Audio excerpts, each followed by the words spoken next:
Hello everyone, कैसे हैं आप सभी लोग। आई होप आप सभी लोग बढ़िया होंगे और आपकी पढ़ाई भी एकदम बढ़िया जा रही होगी। तो मेरा नाम है रितेश मेहता और मैं आप सभी लोगों का स्वागत करता हूं हमारे इस प्यारे से चैनल फील्ड ऑफ फिजिक्स में।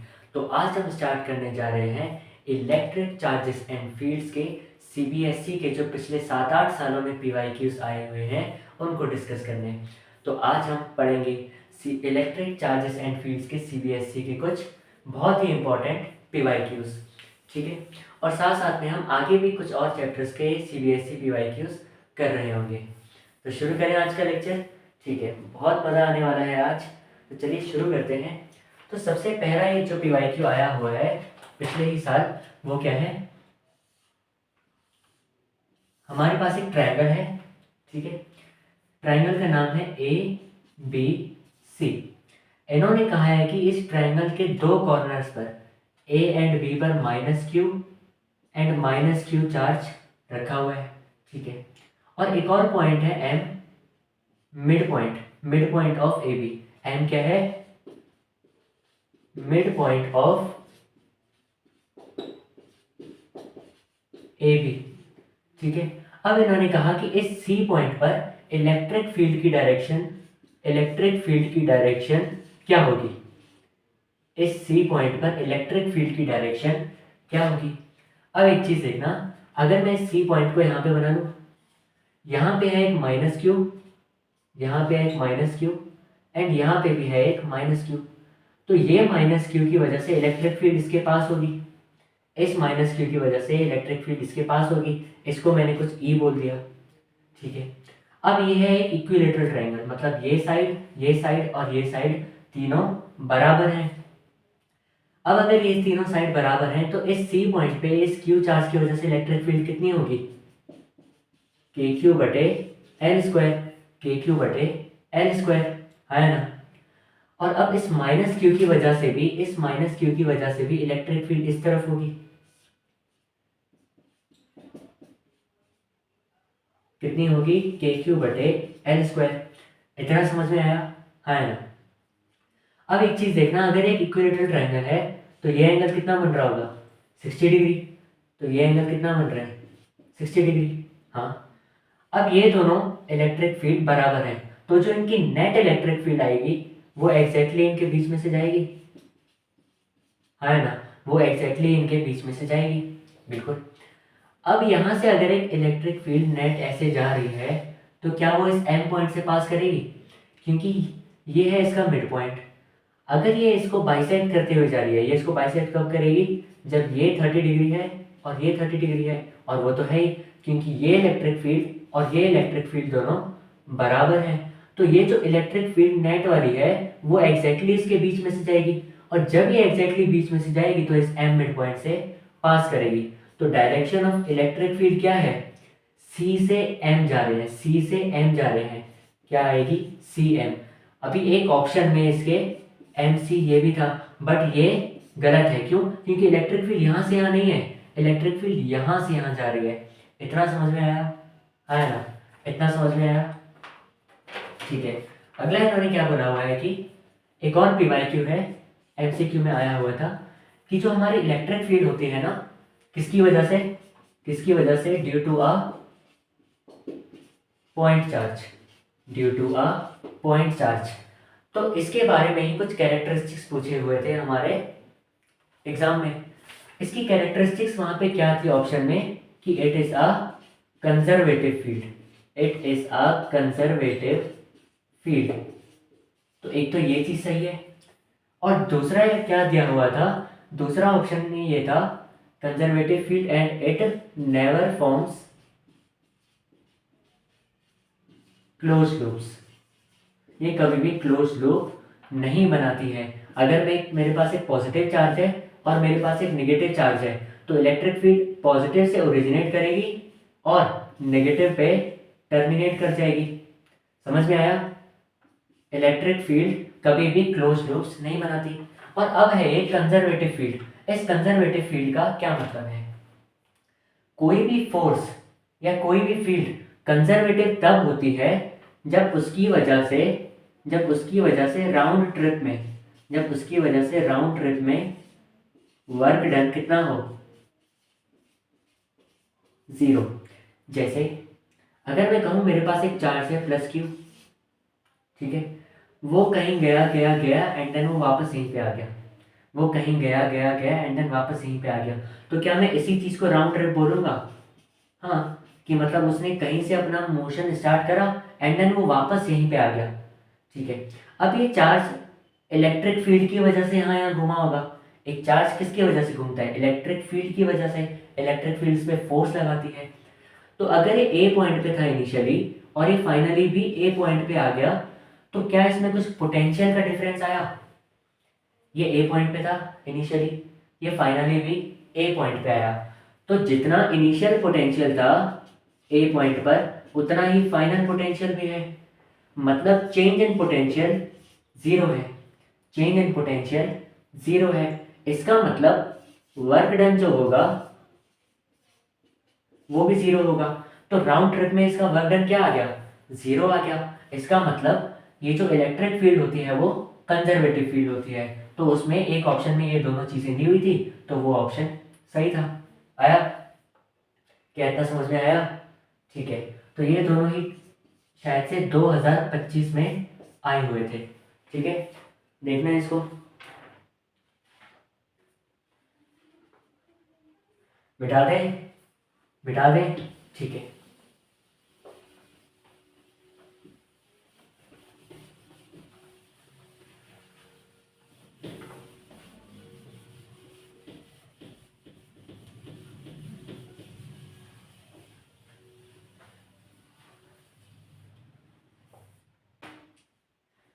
अब हमारे पास दूसरा क्वेश्चन क्या है, इन्होंने कहा हुआ है कि हमारे पास दो चार्ज पार्टिकल्स हैं, एक है P एंड एक है Q, ठीक है।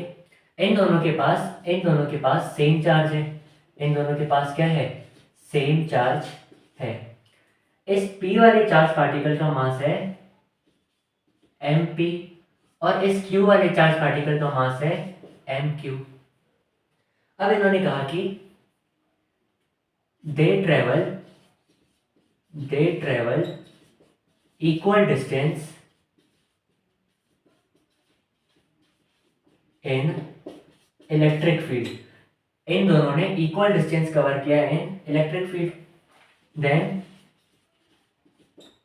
Time taken by P ratio time taken by Q is, ठीक है। इन्होंने क्या कहा कि मेरे पास दो चार्ज पार्टिकल्स हैं, एक चार्ज पार्टिकल का नाम है P और एक चार्ज पार्टिकल का नाम है Q। इन दोनों के पास सेम चार्ज है, ठीक है। इस सेम चार्ज को हम कुछ ना कुछ स्मॉल q बोल देते हैं। आया? इस P वाले पार्टिकल के पास मास कितना है? इस P वाले पार्टिकल के पास मास है MP और इस Q वाले पार्टिकल के पास मास है MQ। मैंने इनको इलेक्ट्रिक फील्ड में छोड़ दिया और इन दोनों ने इक्वल डिस्टेंस कवर किया इलेक्ट्रिक फील्ड में। Then time taken by P और time taken by Q is, मतलब अलग अलग टाइम में इन्होंने इतना डिस्टेंस कवर किया, सेम डिस्टेंस, तो इन दोनों टाइम का रेशियो क्या है? ठीक है, निकालते हैं। अभी अगर मैं किसी जनरल केस की बात करूं, इलेक्ट्रिक फील्ड में, जैसे ये इलेक्ट्रिक फील्ड है और इसमें मैंने एक चार्ज Q को छोड़ दिया, तो इस पे इधर की तरफ फोर्स लगती है कितनी? QE। इस पे इधर की तरफ फोर्स लगती है QE, ठीक है। अगर इस पे फोर्स लगती है QE, फोर्स क्या होता है? मास इनटू एक्सेलरेशन, तो ma is equal to QE आ जाएगा। और अगर मैं एक्सेलरेशन निकालूं वो क्या आएगा? QE बटे m, QE बटे m। और इन्होंने एक और चीज कही कि दे स्टार्ट फ्रॉम रेस्ट। ये कहां से स्टार्ट करे? स्टार्ट फ्रॉम रेस्ट, मतलब इनिशियल वेलोसिटी u 0 है, ठीक है। अब इन्होंने कहा हुआ है कि they travel equal distance in electric field. Distance का फॉर्मूला क्या होता है? ut plus half AT square, ut plus half AT square. Initial velocity 0 है, तो ये चीज 0 हो गई। ये क्या बचा? s is equals to half AT square, ठीक है। तो t square is equals to 2s बटे a, t square is equals to 2s बटे a, तो t is equals to under root of 2s बटे a, t is equals to under root of 2s बटे a। इतना आया, है ना। अब इन्होंने एक चीज बोली है कि ये जो डिस्टेंस है दोनों ने सेम ट्रेवल किया है, मतलब ये 2s और एटम दोनों चार्जेस के लिए सेम है, बिल्कुल। तो t is inversely proportional to, हमारे पास क्या आ गया, t is inversely proportional to under root of acceleration, t is inversely proportional to under root of acceleration, ठीक है। इसका मतलब time taken by p upon time taken by q is equal to under root of acceleration of q upon acceleration of p। इतना आया, इतना आया, है ना, इतना आया, ठीक है। अब ये एक्सेलरेशन का टर्म मेरे पास ये आया था, एक्सेलरेशन का टर्म मेरे पास ये आया था, तो इसी को यूज करते हुए अगर मैं एक्सेलरेशन ऑफ p निकालूं तो वो कितना आएगा, क्यू ई बटे एम पी, ठीक है। और अगर मैं एक्सेलरेशन ऑफ q निकालूं तो वो क्या आएगा, क्यू ई बटे एम क्यू। ई दोनों के लिए सेम है, चार्ज भी दोनों का सेम है, क्वेश्चन में दिया हुआ है, ठीक है। तो अब मैं इस चीज की वैल्यू यहाँ पे पुट कर देता हूं। ए क्यू कितना है, ए क्यू कितना है, क्यू ई बटे एम क्यू, क्यू ई बटे एम क्यू। ए पी कितना है, क्यू ई बटे एम पी, ठीक है। तो ये क्या आ जाएगा, under root of Q E कटा, ये एम पी ऊपर आ गया, एम क्यू नीचे आ गया, एम पी बटे एम क्यू, मतलब time taken by P upon time taken by Q is equal to under root of M P बटे एम क्यू। क्या इतना आया, क्या इतना आया ना, ठीक है। इसके बाद इन्होंने क्या बोला हुआ है, एक और क्वेश्चन, ठीक है, ये क्वेश्चन हमारा डन हो गया। एक और पीवाईक्यू क्या है, एक और पीवाईक्यू क्या है कि हमारे पास एक डाइपोल है, हमारे पास एक डाइपोल है, या एक काम करते हैं, डाइपोल को नाम ऐसे बना लेते हैं, ये माइनस क्यू और यहाँ पे प्लस क्यू, ऐसा एक डाइपोल है हमारे पास। इसके मिड पॉइंट से r डिस्टेंस दूर, इसके मिड पॉइंट पर r डिस्टेंस दूर किसी चार्ज पार्टिकल पर फोर्स लग रही है F, किसी चार्ज पार्टिकल पर फोर्स लग रही है F। तो इसके मिड पॉइंट से 2r डिस्टेंस दूर इसी सेम पार्टिकल पर कितनी फोर्स लगेगी, ये पूछा हुआ है, ठीक है। अब एक चीज देखना, क्या ये वाला पॉइंट एक्सियल पोजीशन है, क्या ये वाला पॉइंट एक्सियल पोजीशन है इस डाइपोल का, हाँ। तो इस पे जो फोर्स लग रही है वो क्या लग रही होगी, क्यू ई, मतलब इसका जो भी चार्ज होगा क्यू, तो उसकी वजह से फोर्स कुछ ना कुछ क्यू ई लग रही है, हाँ। अभी ये चार्ज पार्टिकल यहाँ पे सेम है, ये चार्ज पार्टिकल यहाँ पे सेम है, मतलब जितनी ज्यादा इलेक्ट्रिक फील्ड होगी उतनी ज्यादा फोर्स लगेगी, ये चार्ज पार्टिकल दोनों में सेम है, ठीक है। इलेक्ट्रिक फील्ड डिस्टेंस के साथ कैसे वेरी करती है, इलेक्ट्रिक फील्ड का फॉर्मूला क्या होता है फॉर एक्सियल पोजीशन, 2kp बटे आर क्यूब, 2kp बटे आर क्यूब। तो इलेक्ट्रिक फील्ड का जो रेशियो आएगा वही फोर्सेस का रेशियो आएगा, जैसे इस पोजीशन को मैं ए बोल देता हूँ और इस पोजीशन को मैं बी बोल देता हूँ, मुझे यहाँ की फोर्स निकालनी है ना, ठीक है। तो फोर्स बी बटे फोर्स ए, फोर्स बी बटे force A is equals to Q into E B upon Q upon E A, यही होगा, यही होगा, क्यू कटा, ये ई बी अपॉन ई ए आ गया, आया।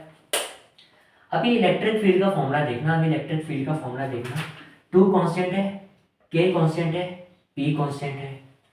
चेंज यहाँ पे क्या हो रहा है, ये r चेंज हो रहा है कि ये कितना दूर है, ये r चेंज हो रहा है, बिल्कुल। तो Eb अपॉन ई ए कितना आ जाएगा, Eb अपॉन ई ए कितना आ जाएगा, आर ए का क्यूब अपॉन आर बी का क्यूब, क्योंकि ये इसके इनवर्सली प्रोपोर्शनल है, बहुत बढ़िया। आर ए कितना है, ए पॉइंट पर आर कितना है, कुछ ना कुछ आर ही है, ठीक है।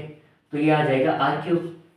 बी पॉइंट पर आर कितना है, 2r है, तो ये क्या आ जाएगा, 2r का क्यूब। तो ये कितना हुआ, आर क्यूब बटे 2r का क्यूब कितना हो जाएगा 8r3। तो ये कितना आया 1/8।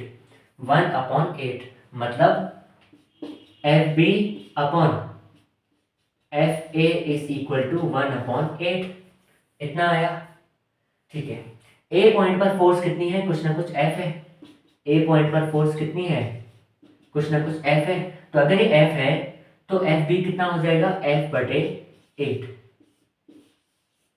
मतलब बी पॉइंट पे कितनी फोर्स लगेगी इसी सेम चार्ज पे, ड्यू टू डाइपोल F/8। क्यों, क्योंकि electric field is inversely proportional to R का क्यूब, है ना। आ गया समझ में। मिटा दें इसको, मिटा दें। ठीक है,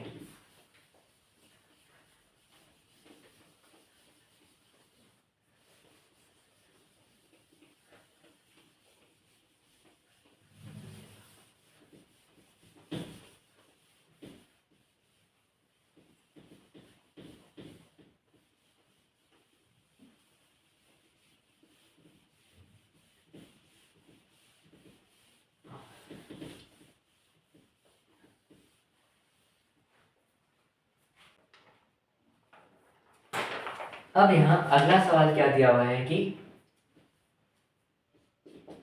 force on an electron in electric field is equal to, force on an electron in electric field is equal to कितनी दी हुई है 1.6 इंटू 10⁻⁻16 न्यूटन आई कैप। ठीक है, आई कैप की डायरेक्शन में मतलब पॉजिटिव एक्स की डायरेक्शन में एक इलेक्ट्रॉन पर इतनी फोर्स लग रही है। Then find electric field. बहुत सिंपल, बहुत ही ज्यादा सिंपल। ठीक है, तो F कितना आता है, QE आता है। ठीक है, फोर्स कितना दिया हुआ है, फोर्स कितना दिया हुआ है 1.6 इंटू 10⁻⁻16। 1.6 इंटू 10⁻⁻16। इलेक्ट्रॉन का चार्ज कितना होता है Q, 1.6 इंटू 10⁻⁻19। ठीक है, इंटू E, इंटू E। 1.6 कटा, ये कटा, तो इलेक्ट्रिक फील्ड कितनी आ गई 1000 न्यूटन पर कूलम। बट इलेक्ट्रिक फील्ड का वेक्टर पूछा हुआ है, मतलब इलेक्ट्रिक फील्ड की डायरेक्शन भी बतानी है। अब कैसे होगा, यहाँ पे देखना फोर्स जो लग रहा है इलेक्ट्रॉन पे वो पॉजिटिव एक्स की तरफ है। मतलब एक इलेक्ट्रॉन है यहाँ पे, उसके ऊपर फोर्स कहाँ लग रहा है, इस तरफ। उसके ऊपर फोर्स कहाँ लग रहा है, इस तरफ। तो ऑब्वियस सी बात है इलेक्ट्रिक फील्ड इस तरफ होगी, क्योंकि नेगेटिव वाले चार्जेस में जिस तरफ इलेक्ट्रिक फील्ड होती है उसके अपोजिट डायरेक्शन में फोर्स होती है। तो अगर फोर्स पॉजिटिव एक्स की तरफ है, अगर फोर्स पॉजिटिव एक्स की तरफ है तो इलेक्ट्रिक फील्ड नेगेटिव एक्स की तरफ होगी। तो यहाँ पे इसकी डायरेक्शन क्या आ जाएगी माइनस आई कैप। यहाँ पे इसकी डायरेक्शन क्या आ जाएगी माइनस आई कैप। समझ में आया, इतना समझ में आ गया। ठीक है, अब एक और चीज पूछी हुई है, मतलब ये चीज पूछी नहीं हुई बट मैं बता रहा हूं क्या। अगर मेरे पास एक चार्ज वो है, रिंग है। ठीक है, एक चार्ज रिंग है ऐसी, ये एक रिंग है और इसके ऊपर मैंने कुछ ना कुछ चार्ज रखा हुआ है। इसके ऊपर मैंने क्या रखा हुआ है, कुछ ना कुछ चार्ज रखा हुआ है। ठीक है, इन्होंने एक बार पूछा था कि इसके सेंटर पर कितनी इलेक्ट्रिक फील्ड होगी, इसके सेंटर पर। अब एक चीज देखना, ये सारे के सारे चार्जेस की इलेक्ट्रिक फील्ड कुछ ऐसे लग रही होगी, इसकी इधर की तरफ, इसकी इधर की तरफ, इसकी इधर की तरफ, ऐसे ऐसे ऐसे ऐसे। तो यहाँ पे ई नेट कितनी आ जाएगी, 0 आ जाएगी। सेंटर ऑफ रिंग पे नेट इलेक्ट्रिक फील्ड कितनी आ जाएगी, 0 आ जाएगी। तो ये तो उन्होंने पूछा हुआ था।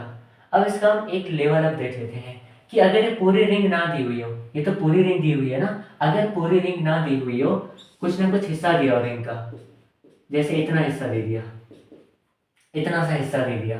अब क्या करें, ठीक है, ये है इसका सेंटर और ये है इसका रेडियस आर। अब ये रिंग की जगह मतलब थोड़ा सा पार्ट दे दिया रिंग का, एक सर्कुलर आर्क दे दिया। ठीक है, एक सर्कुलर आर्क दे दिया। और इस आर्क के जो चार्ज डेंसिटी है, लीनियर चार्ज डेंसिटी, वो है लैम्डा। और ये जो एंगल बना रहा है सेंटर पे वो कुछ है थीटा, ये जो एंगल है वो थीटा है। ठीक है, तो इलेक्ट्रिक फील्ड क्या आएगी? इलेक्ट्रिक फील्ड आएगी 2k लैम्डा बटे आर, 2k लैम्डा बटे R sine theta by 2, sine theta by 2, 2k lambda बटे आर साइन थीटा बाय 2। अब यहाँ पे एक चीज देखना, ये पूरा का पूरा एंगल थीटा कितना बन रहा है इसमें? 360 डिग्री। इसके कुछ एग्जांपल्स करके दिखाता हूँ। अगर मेरे पास हाफ रिंग हो, अगर मेरे पास हाफ रिंग हो तो यहाँ सेंटर के अबाउट कितना एंगल बन रहा है? 180 डिग्री। कितना एंगल बन रहा है? 180 डिग्री। अगर ये हाफ रिंग हो चार्ज, तो इसकी वजह से इलेक्ट्रिक फील्ड कितनी आएगी? 2k लैम्डा बटे R sine theta by 2। Theta कितना है? 180। 180 बाय 2 90 डिग्री, तो यहाँ साइन 90 डिग्री आ जाएगा। तो इलेक्ट्रिक फील्ड कितनी आ जाएगी? 2k लैम्डा बटे आर, 2k लैम्डा बटे आर। और ये सारे के सारे पॉजिटिव हैं, तो इलेक्ट्रिक फील्ड की डायरेक्शन दूर होगी इससे। इलेक्ट्रिक फील्ड की डायरेक्शन कुछ ऐसे होगी। समझ में आया? अब ये पूरा का पूरा सर्कुलर लूप है, ये पूरा का पूरा सर्कुलर लूप है, तो इसके सेंटर के अबाउट कितना एंगल बन रहा होगा? 360 डिग्री। ये है ना, इसके सेंटर के अबाउट कितना एंगल बन रहा है? 360 डिग्री। तो इसकी वजह से इलेक्ट्रिक फील्ड कितनी आएगी? 2k लैम्डा बटे आर साइन 360 बाई 2। 360 बाई 2 कितना आता है? 180 डिग्री। और साइन 180 की वैल्यू कितनी होती है? 0। तो इस यहाँ से भी हमें पता चल गया जो नेट इलेक्ट्रिक फील्ड होगी वो कितनी होगी? 0 होगी, ड्यू टू सर्कुलर रिंग। समझ में आया? समझ में आया? ठीक है। इसके बाद उन्होंने हमसे क्या पूछा हुआ है कि एक इलेक्ट्रिक फील्ड है, एक इलेक्ट्रिक फील्ड है 2 इंटू 10 की पावर 5 न्यूटन पर कूलम। 2 इंटू 10 की पावर 5 न्यूटन पर कूलम। किस डायरेक्शन में? किस डायरेक्शन में? कुछ ना कुछ एक्स डायरेक्शन में। अब इस इलेक्ट्रिक फील्ड के साथ 30 डिग्री बनाते हुए, इस इलेक्ट्रिक फील्ड के साथ 30 डिग्री बनाते हुए मेरे पास एक डाइपोल है, मेरे पास एक डाइपोल है जिसकी लेंथ कितनी दी हुई है? 2 सेंटीमीटर। इस डाइपोल की लेंथ कितनी दी हुई है? 2 सेंटीमीटर। तो जब ये 30 डिग्री पे है, जब ये 30 डिग्री पे है, तब इस पे जो टॉर्क लग रहा है वो कितना है? 8 इंटू 10 की पावर -3 न्यूटन मीटर। कितना है टॉर्क? 8 इंटू 10 की पावर -3 न्यूटन मीटर। अब इन्होंने बोला हुआ है find charge, find charge on dipole, मतलब -q + q कितना चार्ज होगा। ठीक है, निकालते हैं। टॉर्क का फॉर्मूला कितना होता है? टॉर्क का फॉर्मूला क्या होता है? PE sine theta, PE sine theta. बहुत बढ़िया। टॉर्क कितना दिया हुआ है? टॉर्क कितना दिया हुआ है? 8 इंटू 10 की पावर -3। ठीक है, इज इक्वल टू P क्या है? Dipole moment. और P क्या होता है? डाइपोल मोमेंट क्या होता है? अगर ये है -q, अगर ये है +q, तो इनके बीच की अगर लेंथ l है तो डाइपोल मोमेंट क्या आता है? q इंटू l, यही आता है। तो वैसे ही अगर मैं बोलूँ चार्ज मुझे निकालना है और इनकी ये लेंथ मुझे दी हुई है, तो मैं इस डाइपोल मोमेंट को क्या लिखूंगा?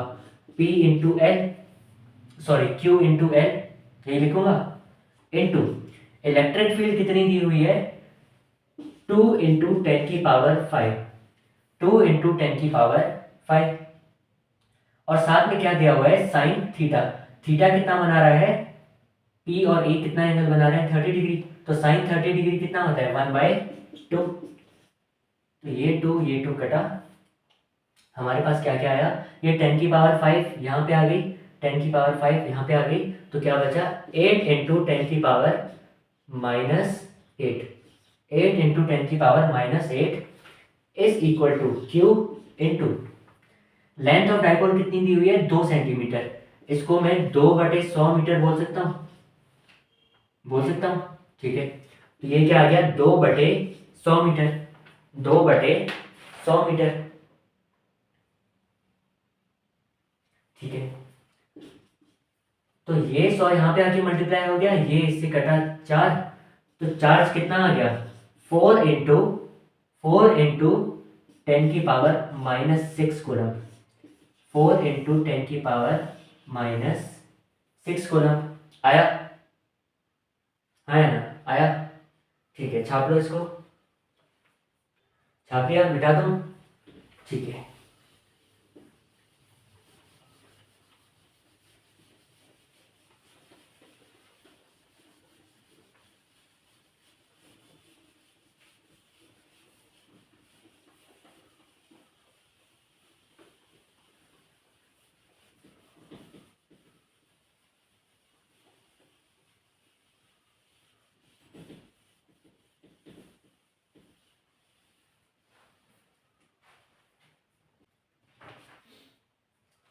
अब अगला क्वेश्चन क्या है, अगला क्वेश्चन ये है कि एक पॉइंट चार्ज है मेरे पास, एक पॉइंट चार्ज है मेरे पास, उसकी वजह से 4 मीटर दूर, उसकी वजह से 4 मीटर दूर जो इलेक्ट्रिक फील्ड है, उसकी वजह से 4 मीटर दूर जो इलेक्ट्रिक फील्ड है वो कितनी है 9 न्यूटन पर कूलम, 9 न्यूटन पर कूलम।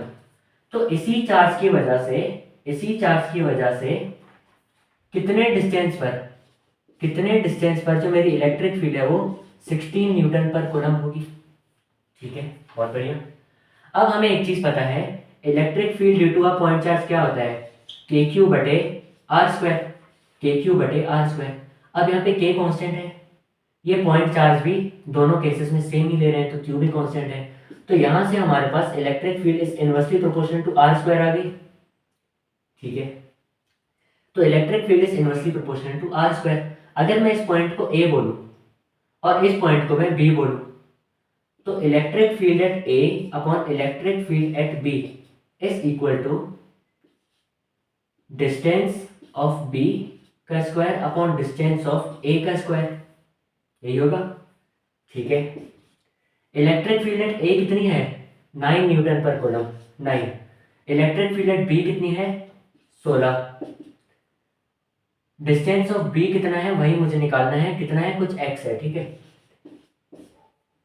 और डिस्टेंस ऑफ A कितना है 4 मीटर, 4 का स्क्वायर 16, 4 का स्क्वायर 16, 16 16 कटा x² इज इक्वल टू 9, मतलब डिस्टेंस कितना आ गया 3 मीटर, डिस्टेंस कितना आ गया 3 मीटर। मतलब इस पॉइंट चार्ज से 3 मीटर दूर पर, 3 मीटर दूर पर हमारे पास इलेक्ट्रिक फील्ड कितनी आएगी, इतनी आएगी। समझ में आया, समझ में आया। ठीक है, अगला इन्होंने क्या पूछा हुआ है कि फ्लक्स, फ्लक्स थ्रू अ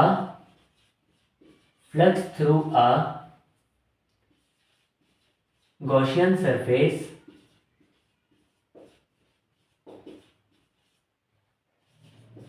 किस पे डिपेंड करता है, डिपेंड्स ऑन व्हाट, कि एक गॉसियन सरफेस के थ्रू जो फ्लक्स आता है वो किस किस पे डिपेंड करता है।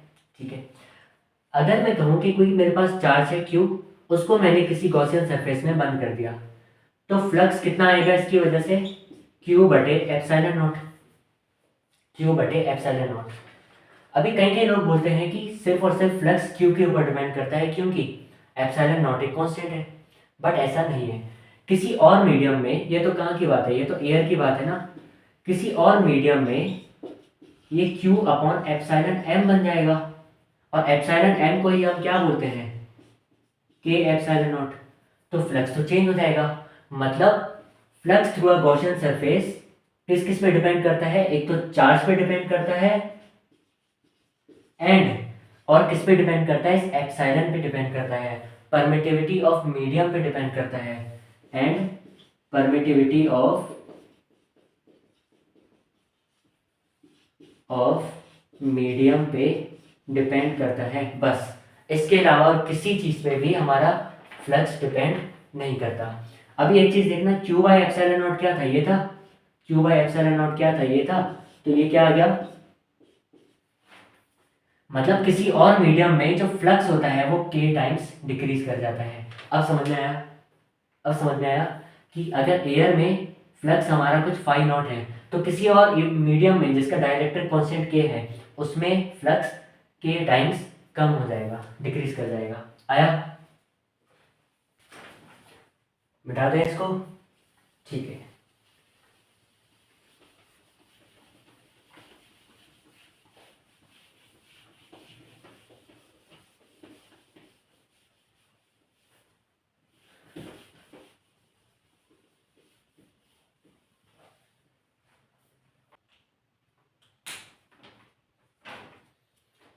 अब अगला सवाल हमारे पास क्या है कि हमारे पास एक स्क्वायर है, हमारे पास एक स्क्वायर है, ठीक है, बहुत बढ़िया। स्क्वायर का नाम क्या है? A B C D. इसके ए वाले कॉर्नर पर एक चार्ज रखा हुआ है 1 माइक्रोकूलम, 1 माइक्रोकूलम। इसके बी वाले कॉर्नर पे चार्ज रखा हुआ है -2 माइक्रोकूलम। इसके सी वाले पे चार्ज रखा हुआ है 1 माइक्रोकूलम और इसके डी वाले पे रखा हुआ है चार्ज -2 माइक्रोकूलम। आया? अब इसके सेंटर पे एक चार्ज रखा हुआ है 4 माइक्रोकूलम। तो इस पे नेट चार्ज, सॉरी, इस पे नेट फोर्स कितना है? अब एक चीज देखना, ये -2 माइक्रोकूलम इसको अट्रैक्ट करेगा, बिल्कुल। अभी जितना डिस्टेंस ये है उतना ही डिस्टेंस ये है, तो ये वाला -2 माइक्रोकूलम भी इसको उतने ही फोर्स के साथ अट्रैक्ट करेगा।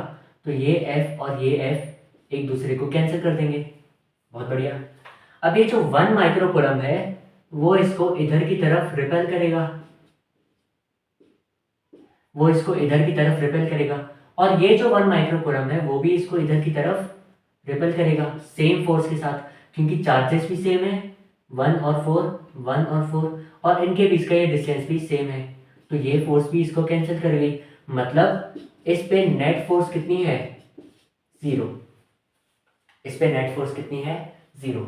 अच्छा, अब एक और बहुत ही फेमस वैरायटी की सवाल है क्या, कि अगर हमारे पास एक सिमेट्रिक पॉलीगॉन है, सिमेट्रिक पॉलीगॉन मतलब जिसकी सारी साइड्स सेम हो, ऐसी कोई शेप जिसकी सारी साइड्स सेम हो, जैसे एक स्क्वायर। अगर मैं इनके कॉर्नर पे, अगर मैं एक स्क्वायर के कॉर्नर पे आइडेंटिकल चार्जेस रख दूं, क्यू क्यू, ठीक है, चारों कॉर्नर्स पर सेम चार्ज रखा हुआ है क्यू, और सेम नेचर का चार्ज रखा हुआ है, तो इसके सेंटर पर चाहे कोई चार्ज रखा हो या इसके सेंटर पे हमें इलेक्ट्रिक फील्ड निकालनी हो, इसके सेंटर पर इलेक्ट्रिक फील्ड, फोर्स दोनों ही 0 होंगे, ठीक है।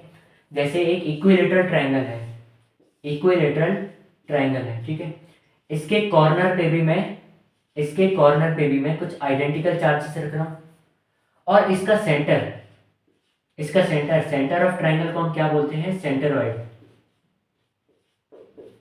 सेंटरॉइड। इसके सेंटर पर अगर मैं कुछ चार्ज रखूं तो यहां पे भी इलेक्ट्रिक फील्ड 0 होगी और सेंटर पे फोर्स 0 होगा, जैसे एक हेक्सागन, ठीक है। इसके कॉर्नर्स पर भी अगर मैं आइडेंटिकल चार्जेस रख दूं,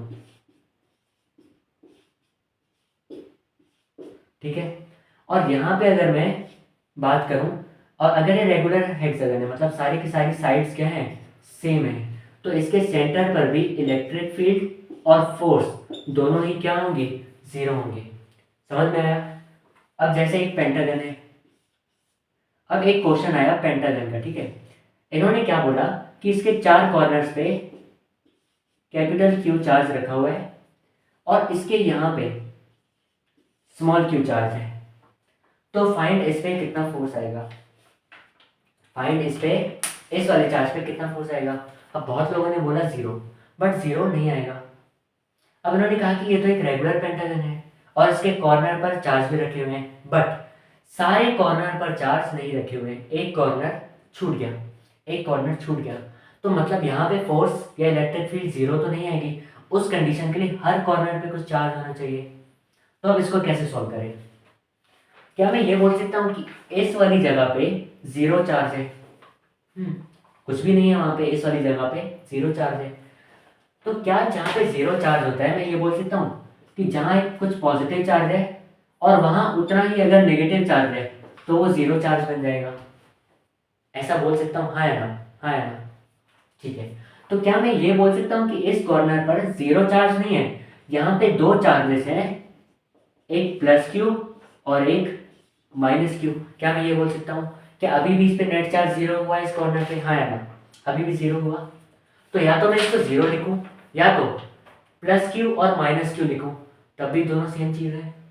बिल्कुल। अब इन्होंने क्या कहा हुआ है कि यहाँ से लेके यहाँ तक का डिस्टेंस जो है वो है आर। तो अब फाइंड नेट फोर्स। ठीक है, अगर मैं इस माइनस क्यू चार्ज को छुपा दूँ, अगर मैं इस माइनस क्यू चार्ज को छुपा दूँ तो क्या ये कंडीशन सेटिस्फाई हो गई, हर कॉर्नर पे आइडेंटिकल चार्ज है ना, कंडीशन सेटिस्फाई हुई कि नहीं, Q Q Q Q Q. तो क्या इन पांचों की वजह से नेट फोर्स जीरो आएगी? बिल्कुल, इन पांचों की वजह से नेट फोर्स जीरो आएगी। अब बचा कौन सा चार्ज, ये टोटल 6 चार्जेस हैं, इन पांचों की वजह से नेट फोर्स जीरो आ गई, बचा ये वाला चार्ज। अब ये वाला चार्ज इसी कॉर्नर पे है, ये वाला चार्ज इसी कॉर्नर पे है, और इस वाले चार्ज से कितना दूर है, आर डिस्टेंस दूर है। तो बस कितनी आएगी फोर्स, कितनी आएगी फोर्स, के क्यू क्यू बटे आर स्क्वायर। अब समझ में आया, अब समझ में आया, है ना? ठीक है, और क्या क्या पीवाई क्यूज हैं, इसका हो गया। ठीक है, हाँ,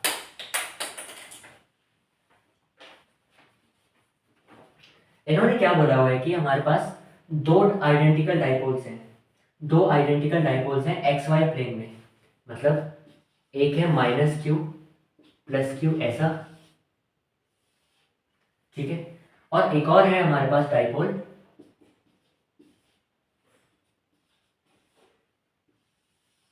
ऐसा।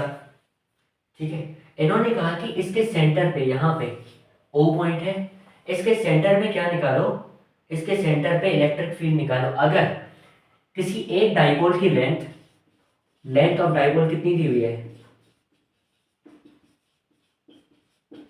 Is equal to 2a। इन्होंने क्या बोला कि इस डाइपोल की लेंथ है 2a, दोनों ही डाइपोल्स की।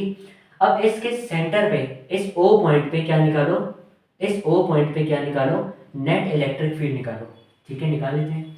अगर ये पूरी की पूरी लेंथ 2a है तो यहां से लेके यहां तक a होगा, हाँ, यहां से लेके यहां तक भी a होगा। बहुत बढ़िया। अब एक चीज देखना, इस पॉइंट पर इस माइनस क्यू की वजह से इलेक्ट्रिक फील्ड ऐसे होगी, इस पॉइंट पर, जैसे ये ओ पॉइंट है, ठीक है, माइनस क्यू की वजह से इलेक्ट्रिक फील्ड उसी की तरफ होगी, बिल्कुल होगी। प्लस क्यू की वजह से भी इलेक्ट्रिक फील्ड इधर की तरफ ही होगी, हाँ, इन दोनों की इलेक्ट्रिक फील्ड इधर की तरफ होगी, ई ई। कितनी कितनी होगी, माइनस क्यू की वजह से कितनी होगी, माइनस क्यू की वजह से कितनी होगी, के क्यू अपॉन ए स्क्वायर, के क्यू अपॉन ए स्क्वायर। और इसकी वजह से भी इधर की तरफ कितनी होगी, के क्यू अपॉन ए स्क्वायर। जैसे ये क्यू चार्ज है और ये इससे कितना दूर है, ए डिस्टेंस दूर है। तो अगर कोई पॉइंट चार्ज ए डिस्टेंस दूर हो, मुझे वहां पे इलेक्ट्रिक फील्ड निकालनी है, तो वो कितना आता है, के क्यू अपॉन ए स्क्वायर। तो एक इधर की तरफ आया के क्यू अपॉन ए स्क्वायर इसकी वजह से, एक इसकी वजह से आया के क्यू अपॉन ए स्क्वायर यहाँ पे। तो टोटल कितना बन गया, 2 अपॉन ए स्क्वायर, 2 अपॉन ए स्क्वायर। वैसे इसकी वजह से, माइनस क्यू की वजह से इलेक्ट्रिक फील्ड एक नीचे की तरफ आई, प्लस क्यू की वजह से भी एक इलेक्ट्रिक फील्ड नीचे की तरफ आई। कितनी आई, कितनी आई, कितनी आई, 2 अपॉन ए स्क्वायर, 2 अपॉन ए स्क्वायर। बहुत बढ़िया, मतलब इन दोनों का मैग्नीट्यूड सेम है, तो इनकी नेट इलेक्ट्रिक फील्ड कुछ इस तरफ आएगी, नेट इलेक्ट्रिक फील्ड कुछ इस तरफ आएगी। कितनी आएगी, अगर मैं बोलूं 2 अपॉन ए स्क्वायर जो इलेक्ट्रिक फील्ड है वो है कुछ ना कुछ ई, ई बोल दूं इसको, तो ई नेट कितनी आएगी, E square plus E square, ऐसे ही करते हैं vector sum, plus 2e square cos, इन दोनों के बीच में एंगल कितना है, 90 डिग्री, कॉस 90। तो ये वाला पूरा टर्म जीरो हो गया कॉस 90 की वजह से। ई नेट कितना आया, ई नेट कितना आया, under root of 2e square. E net कितना आया, e रूट 2। E√2, ई कितना था 2kq/a², तो ई नेट कितना आ जाएगा 2√2 kq/a², है ना, है ना, ठीक है। तो ई नेट हमारे पास इतना आ गया 2√2 kq/a² यहाँ पे,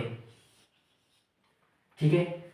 अब ये पूरा एंगल बन रहा था 90 डिग्री, और ये इसकी वजह से इलेक्ट्रिक फील्ड भी सेम है, ये वाली इलेक्ट्रिक फील्ड भी सेम है, तो ये एंगल कितने बनेंगे 45, 45, ये एंगल कितना होगा 45, 45।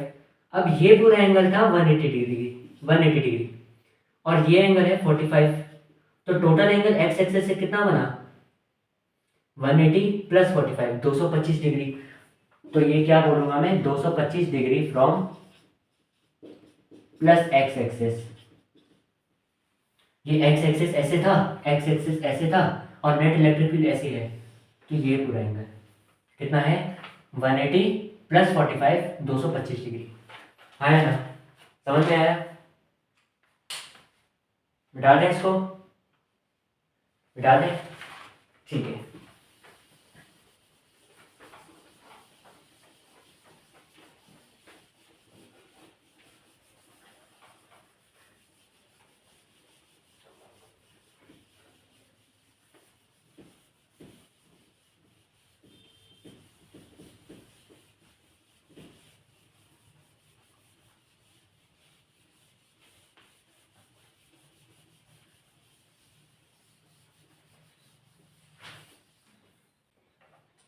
अब हमारे पीवाईक्यूज में बहुत बार, एक बार नहीं बहुत बार, मतलब जब मैं पूरी लिस्ट बना रहा था पीवाईक्यूज की, तो तभी मैंने देखा कि 4 से 5 बार टॉर्क ऑन अ डाइपोल बहुत पूछा हुआ है, ठीक है।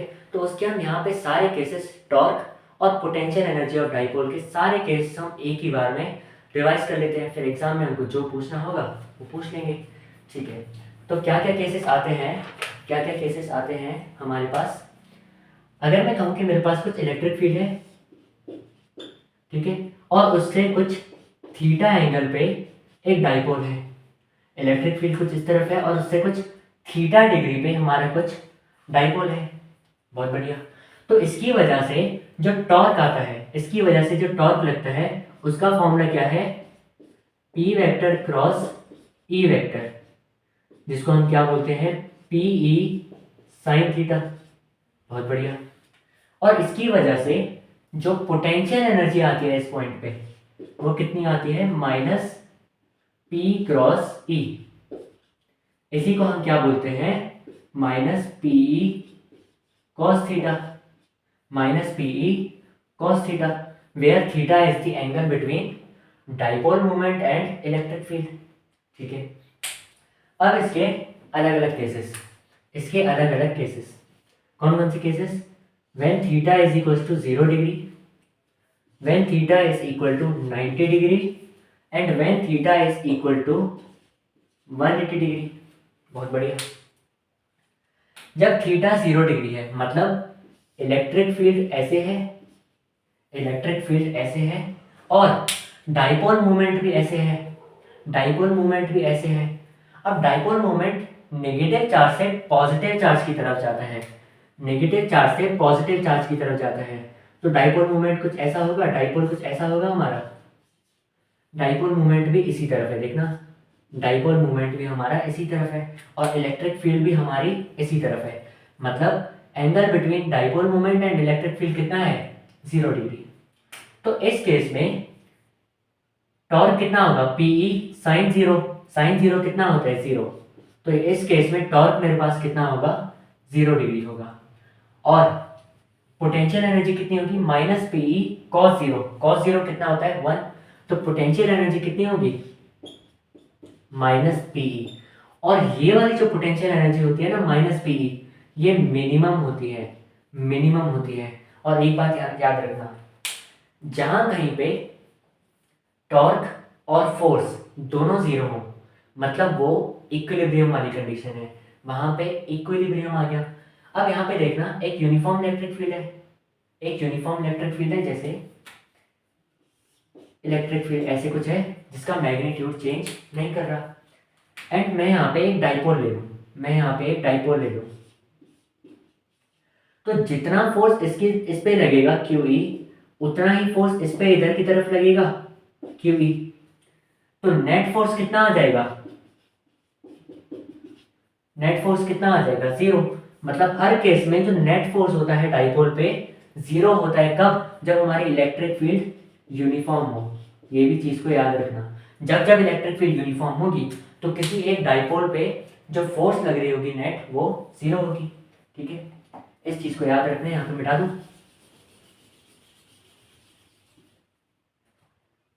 ठीक है, तो यहाँ पे टॉर्क 0 है और फोर्स 0 है, मतलब इक्विलिब्रियम की कंडीशन है। और जिस इक्विलिब्रियम पे पोटेंशियल एनर्जी मिनिमम हो, उस इक्विलिब्रियम का नाम हम कहते हैं, उस इक्विलिब्रियम का नाम होता है स्टेबल इक्विलिब्रियम। स्टेबल इक्विलिब्रियम आया? उस इक्विलिब्रियम का नाम क्या होता है? Stable equilibrium.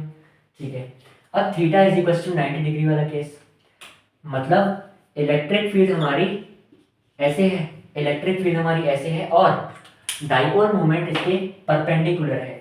Dipole movement perpendicular है।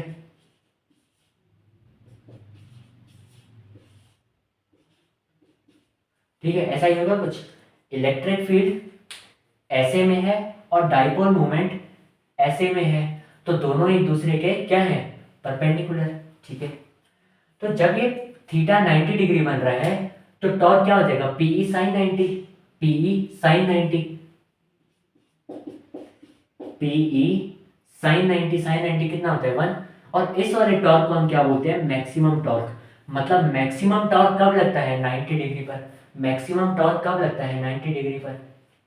ठीक है, अब यहाँ पे टॉर्क लग रहा है तो क्या इक्विलिब्रियम बन पाएगा? नहीं, मतलब नो इक्विलिब्रियम, किसी भी टाइप का इक्विलिब्रियम यहाँ पे नहीं होगा। और यहाँ पे पोटेंशियल एनर्जी कितनी होगी? Minus P cos 90। कॉस 90 कितना होता है? 0। तो पोटेंशियल एनर्जी यहाँ पे 0 होगी। समझ में आया? समझ में आया है ना? ठीक है, अब अगला केस है theta is equal to 180 degree. Electric field ऐसे है, इलेक्ट्रिक फील्ड ऐसे है। अब इलेक्ट्रिक फील्ड ऐसे है और डाइपोल मूवमेंट ऐसे होगा। डाइपोल मूवमेंट अपोजिट डायरेक्शन में होगा क्योंकि थीटा कितना है? 180 डिग्री।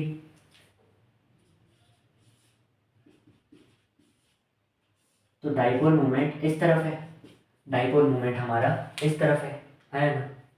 ठीक है, अब यहाँ पे देखना, अब यहाँ पे देखना, फोर्स तो अभी भी 0 है, फोर्स तो अभी भी 0 है। टॉर्क कितना आएगा? PE sign 180। साइन 180 कितना होता है? 0। तो यहाँ पे भी टॉर्क कितना आ गया? 0। अब टॉर्क 0 फोर्स 0, मतलब फिर से इक्विलिब्रियम बनेगा। ठीक है, पोटेंशियल एनर्जी कितनी आ जाएगी? माइनस पीई कॉस 180 डिग्री। कॉस 180 डिग्री कितना होता है? -1। तो ये माइनस और ये माइनस कट जाएगा, क्या आ जाएगा? Plus PE. प्लस पीई, और ये जो प्लस पीई है वो पोटेंशियल एनर्जी मैक्सिमम होती है। वो क्या होती है? Maximum potential energy. Maximum potential energy. ठीक है, और जिस इक्विलिब्रियम पे पोटेंशियल एनर्जी मैक्सिमम हो, उस इक्विलिब्रियम का एक नाम होता है अनस्टेबल, अनस्टेबल इक्विलिब्रियम। समझ में आया? क्या इतना सब समझ में आया? ये पूछा गया है, ये पूछा गया है, ये पूछा गया है कि स्टेबल इक्विलिब्रियम पे कितना एंगल होता है। ये भी पूछा गया है कि टॉर्क मैक्स कितने एंगल पे होता है? इतने एंगल पे होता है। कितना होता है? इतना होता है। ये भी पूछा हुआ है कि अनस्टेबल इक्विलिब्रियम पे पोटेंशियल एनर्जी कितनी होती है और कितना एंगल बनता है? इतना बनता है। तो इसमें जो भी लिखा हुआ है वो कहीं ना कहीं पीवाईक्यू उसमें कई बार पूछा गया है। समझ में आया? छाप लो इसको। आया? ठीक है, मिटा दो इसको, मिटा दो।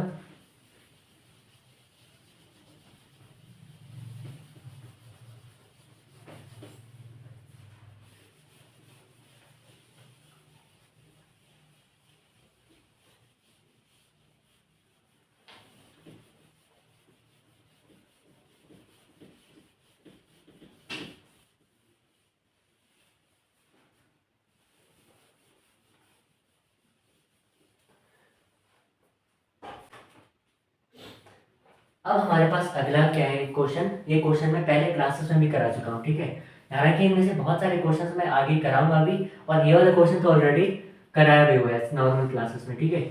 इन्होंने कहा कि हमारे पास एक रॉड है पॉजिटिवली चार्ज, ठीक है, एंड यहाँ पे दो स्फीयर्स रखे हुए हैं, sphere A and sphere B. तो जब मैं इस रॉड को पास लेके आऊंगा तो ए और बी पे चार्ज कितना होगा? बहुत ही सिंपल सवाल है, बहुत ही ज्यादा सिंपल। क्या है, जब ये पॉजिटिवली चार्ज रॉड आगे आएगी तो इसमें नेगेटिव चार्जेस जो होंगे, इसके इलेक्ट्रॉन्स होंगे, वो अट्रैक्ट होकर यहाँ आ जाएंगे। अब क्योंकि ये दोनों टच में हैं, ये दोनों कांटेक्ट में रखे हुए हैं, तो नेगेटिव चार्ज यहाँ आया, तो यहाँ पे इलेक्ट्रॉन्स की कमी होगी, यहाँ के सारे इलेक्ट्रॉन्स यहाँ पे आ गए बहुत सारे, तो यहाँ पे इलेक्ट्रॉन की कमी हो गई, यहाँ क्या आ गया? Positive charge. समझ में आ रहा है? इंडक्शन की वजह से नेगेटिव चार्ज यहाँ आ गया, और इस पॉजिटिव की वजह से जो पॉजिटिव चार्ज था वो रिपल हो गया, वो वहां चले गया। तो यहाँ पे ए के ऊपर क्या चार्ज आ जाएगा? नेगेटिव चार्ज, और बी पे कैसे चार्ज आ जाएगा? Positive charge. यही एक बार पूछा गया था। और क्या क्या पूछा गया था? हाँ, एक बार उन्होंने पूछा था कि एक चार्ज है -q और एक चार्ज है 3q। हमने इनको क्या करा? हमने इनको कांटेक्ट में लेके आए, हम इनको कांटेक्ट में लेके आए, ठीक है। अब अगर मैं इनको जोड़ दूं तो इस पे नेट चार्ज कितना है? 3q - q मतलब 2q। अब अगर ये आइडेंटिकल स्फीयर्स हैं, ये आइडेंटिकल स्फीयर्स हैं, तो कंडक्शन की हेल्प से 2q और 2q इन दोनों में हाफ हाफ हो जाएगा। चार्जिंग बाय कंडक्शन पता है ना, तो q और q दोनों में हाफ हाफ हो जाएगा। तो यहाँ पे क्या आएगा? q और q। इसको हमने कुछ r डिस्टेंस पे रख दिया। तो उन्होंने बोला था फाइंड नेचर ऑफ फोर्स, तो यहाँ पे नेचर ऑफ फोर्स कैसा आएगा?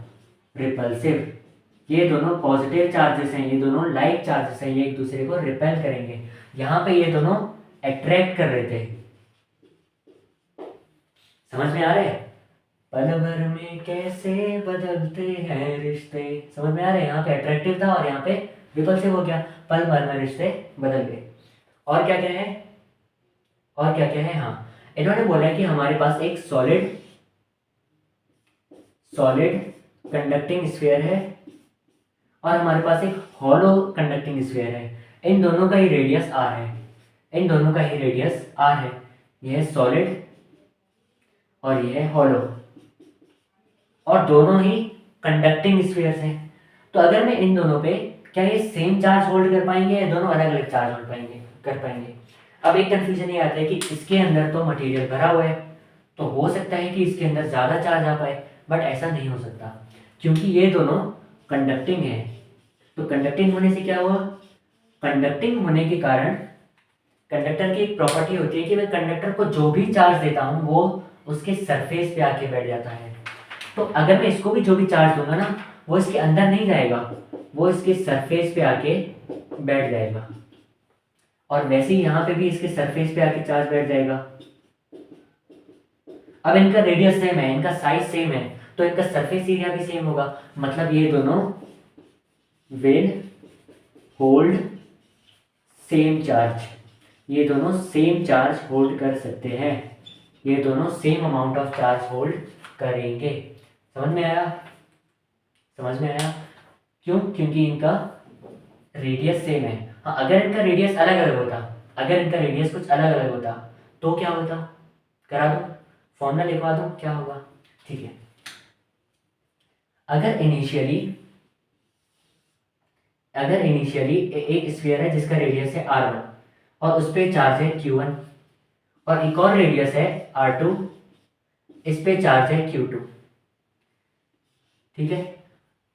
ऐसे थे इनिशियल केस है ये, ठीक है, इनिशियल केस है। कैसा केस है? इनिशियल केस है। अभी मैंने क्या किया, ये है इनिशियल, ठीक है। अभी मैंने क्या किया, इनके बीच जो वायर थी वो जोड़ दी, मैंने इनको कांटेक्ट में रख दिया, तो इनके बीच में चार्जिंग बाय कंडक्शन होगा। हाँ, चार्ज इधर उधर जाएंगे, कुछ होगा।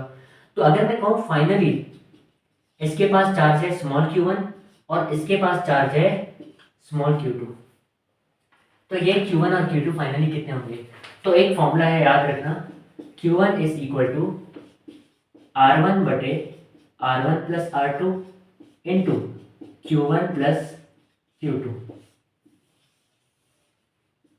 ठीक है, इसका फॉर्मूला क्या है, R1 plus R2 into Q1 plus Q2।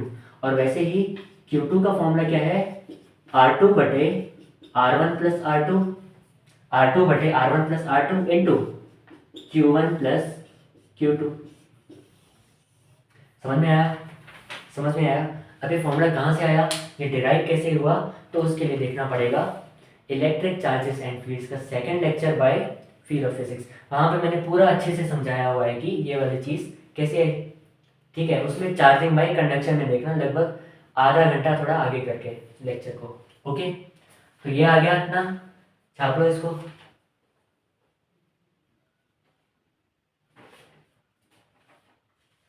मिटा दो, मिटा दो, ठीक है।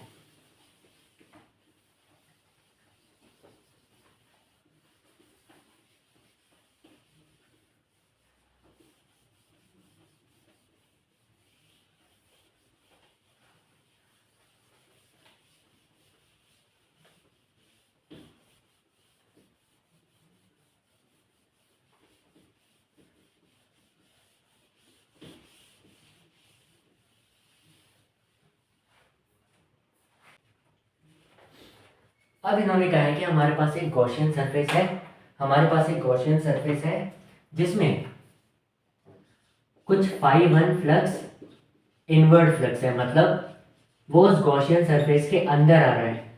ठीक है, और हमारे पास φ2 फ्लक्स है कुछ आउटवर्ड फ्लक्स, हमारे पास φ2 फ्लक्स है, वो है आउटवर्ड फ्लक्स, मतलब बाहर की तरफ जाता हुआ। जैसे अगर मेरे पास ये है कुछ गॉसियन सरफेस, ठीक है, इसमें अंदर की तरफ अगर मैं इसमें -q चार्ज रखूं तो इलेक्ट्रिक फील्ड लाइंस अंदर की तरफ आएंगी, है ना, ऐसा ही होगा, ऐसा ही होगा। तो जो इनवर्ट फ्लक्स आता है ना, वो किसकी वजह से आता है, -q चार्ज की वजह से, नेगेटिव चार्ज की वजह से। तो इसी वजह से जो इनवर्ट फ्लक्स होता है हम उसको नेगेटिव लेते हैं। समझ में आया। और अगर मैं कहूँ मेरे पास कोई गॉसियन सरफेस है, उसके अंदर +q चार्ज है, तो इसकी वजह से इलेक्ट्रिक फील्ड बाहर जाएगी, आउटवर्ड। तो जो आउटवर्ड फ्लक्स आता है वो किसकी वजह से आता है, पॉजिटिव चार्ज की वजह से, तो इसको हम पॉजिटिव लेते हैं। ठीक है, फिर उन्होंने बोला हुआ है कि अगर एक गॉसियन सरफेस का इनवर्ट फ्लक्स φ1 है, आउटवर्ड फ्लक्स φ2 है, then find net charge enclosed, find net charge enclosed. Net flux कितना होता है, नेट चार्ज एनक्लोज्ड बटे एप्सिलॉन नॉट, यही होता है। ठीक है, अब यहाँ पे नेट फ्लक्स कितना है, नेट फ्लक्स कितना है, जितना बाहर गया माइनस जितना अंदर आया। जैसे एक सरफेस है, यहाँ से कुछ φ1 फ्लक्स अंदर आ रहा है और कुछ φ2 फ्लक्स बाहर जा रहा है, तो नेट फ्लक्स क्या होगा, जितना बाहर जा रहा है माइनस जितना अंदर आ रहा है, φ2 minus φ1 is equals to Q net बटे एप्सिलॉन नॉट। तो क्यू नेट कितना आ जाएगा, क्यू नेट कितना आ जाएगा, φ2 माइनस φ1 इंटू एप्सिलॉन नॉट। समझ में आया, समझ में आ गया। ठीक है, और क्या पूछा हुआ है, और क्या पूछा हुआ है,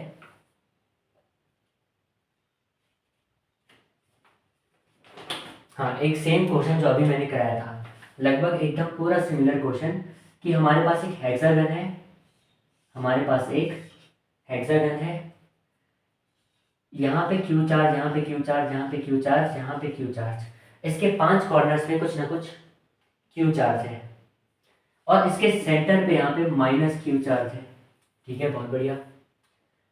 तो इस पे नेट फोर्स कितनी लग रही होगी, इस पे नेट फोर्स कितना लग रहा होगा। ठीक है, यहाँ पे कुछ भी चार्ज नहीं है, तो मैं यहाँ पे वही मान लेता हूँ, +q, -q, ये दोनों चार्जेस हैं यहाँ पे। अगर मैं इस -q को छुपा दूँ तो इस सारे के सारे q की वजह से, +q की वजह से, इस पे नेट फोर्स कितनी होगी, 0 होगी। इस पे नेट फोर्स कितनी होगी, 0 होगी, है ना। अगर मैं इसको छुपा दूँ तो इन सब की वजह से नेट फोर्स 0 होगी, बचा क्या, -q और ये -q। अब एक चीज़ देखना, यह है एक रेगुलर हेक्सागन, तो रेगुलर हेक्सागन में जो इसकी साइड लेंथ होती है ना L, वही उसकी लेंथ होती है फ्रॉम सेंटर टू कॉर्नर, मतलब ये है कॉर्नर और ये है सेंटर, तो ये वाली लेंथ भी एल ही होगी। समझ में आया? तो एक चार्ज बचा माइनस क्यू और एक चार्ज बचा माइनस क्यू, तो इस पर जो फोर्स होगी वो क्या होगी, के क्यू इंटू क्यू बटे एल स्क्वायर, मतलब के क्यू स्क्वायर बटे एल स्क्वायर। डायरेक्शन क्या होगी, ये माइनस इसको रिपल करेगा तो इधर की तरफ होगी। आया? है ना? आया? छाप लो इसको, छाप लो इसको, मिटा दो। ठीक है।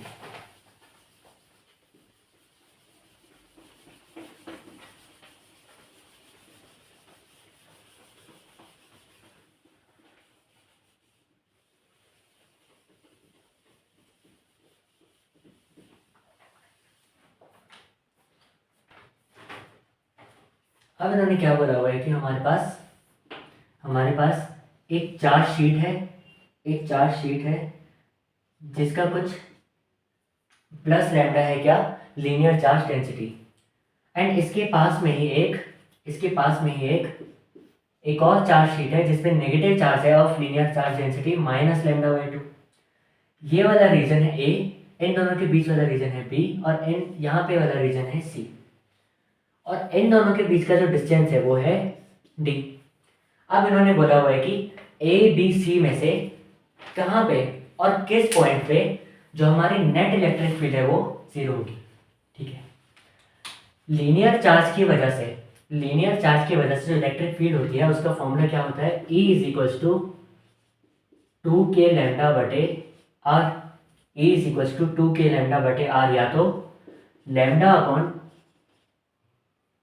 Upon 2 pi epsilon not are, lambda upon 2 pi epsilon not R, मतलब electric field is inversely proportional to R, है ना? Electric field is inversely proportional to R. बहुत बढ़िया। अब यहाँ पे एक चीज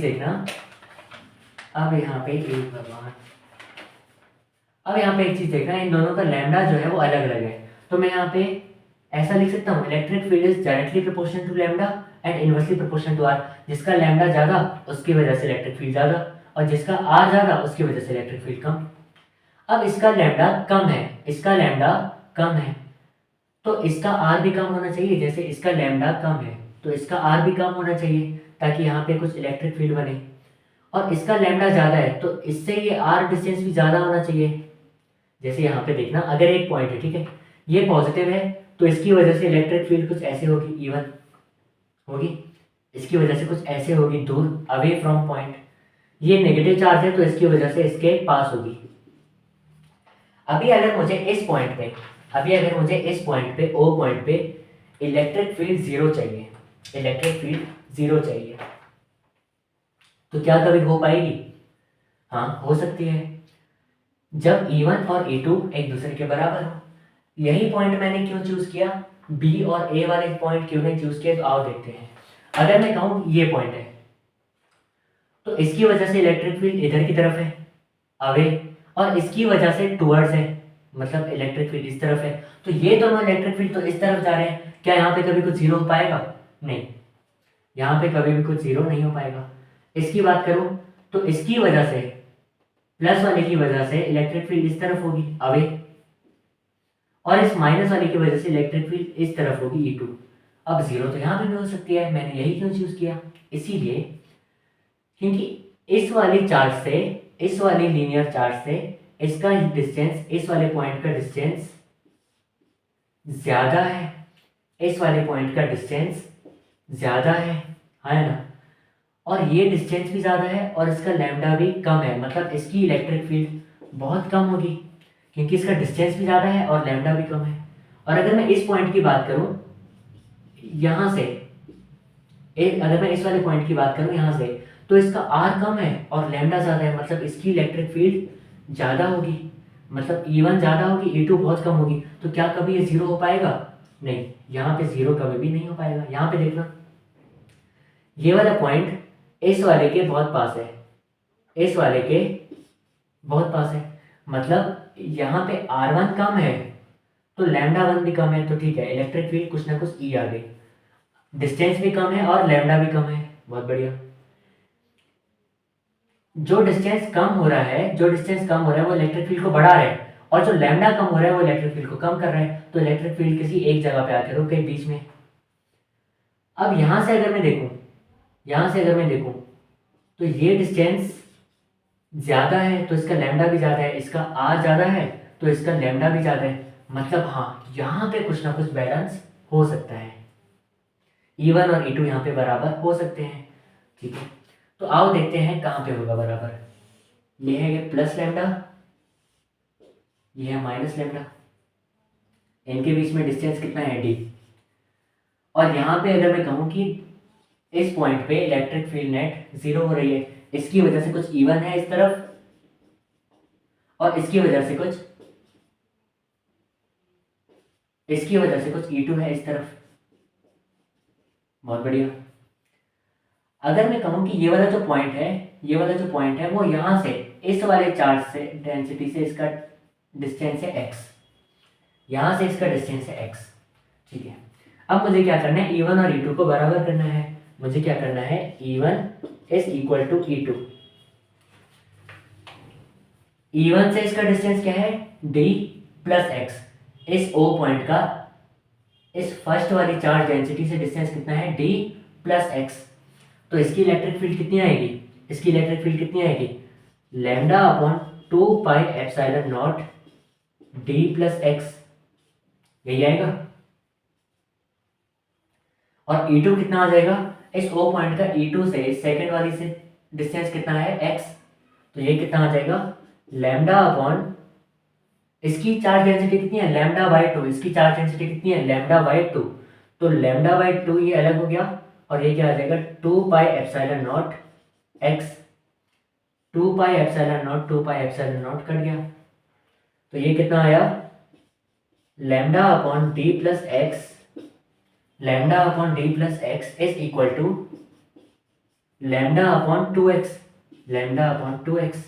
ये आया lambda upon 2x। Lambda lambda कटा, लैम्डा लैम्डा कटा, तो यहां से क्या आ गया, 2x is equals to d plus x.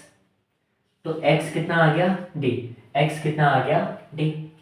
मतलब ये x डिस्टेंस कितना है और d दूर है। मतलब ये है पहली वाली charge sheet, sorry charge line charge, ये सेकंड वाला लाइन चार्ज, और इससे x डिस्टेंस दूर यहाँ पे, इससे x डिस्टेंस दूर यहाँ पे हमारी इलेक्ट्रिक फील्ड नेट जीरो है। तो x डिस्टेंस दूर इस वाली शीट से कितना दूर है, ये d, और ये भी x डिस्टेंस d के बराबर है। तो फर्स्ट चार्ज से कितना दूर है, 2d। फर्स्ट वाली लाइन चार्ज से कितना दूर है, 2d डिस्टेंस, और सेकंड वाली से कितना दूर है, d डिस्टेंस।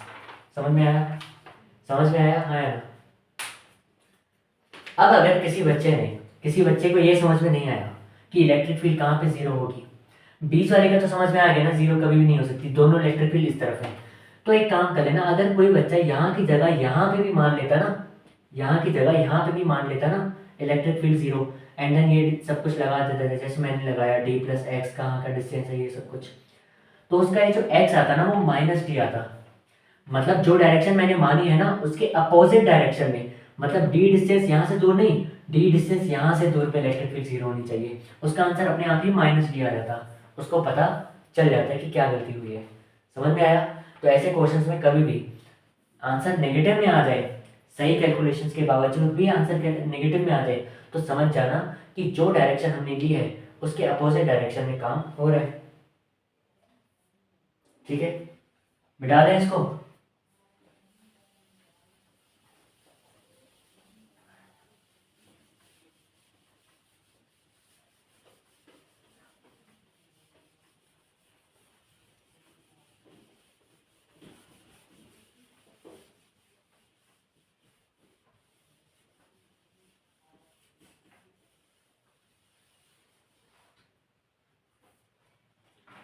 अब इन्होंने क्या पूछा हुआ है कि हमारे पास दो चार्ज शीट्स हैं, ठीक है, दो चार्ज शीट्स हैं।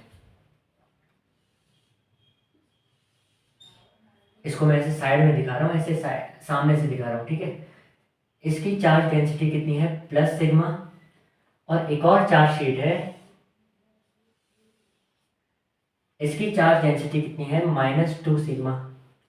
ये है रीजन ए, ये है रीजन बी और ये है रीजन सी। हमें ए बी और सी रीजन में इलेक्ट्रिक फील्ड निकालनी है। हमें एक चीज़ पता है कि चार्ज शीट की वजह से जो इलेक्ट्रिक फील्ड होती है वो कांस्टेंट रहती है, डिस्टेंस पर डिपेंड नहीं करती। तो हमें इस चीज़ की तो टेंशन ही नहीं कि सी कितना दूर, ये सब कुछ। हमें सिर्फ ये देखना है कि यहाँ पे, इसके बीच में और यहाँ पे, ठीक है। इन दोनों की अलग अलग इलेक्ट्रिक फील्ड लिखते हैं। अगर मैं इसको 1 मानूं और इसको मैं 2 मानूं, तो इलेक्ट्रिक फील्ड ड्यू टू 1 कितना आएगा, सिग्मा बटे 2 एप्सिलॉन नॉट, यही आता है फॉर्मूला।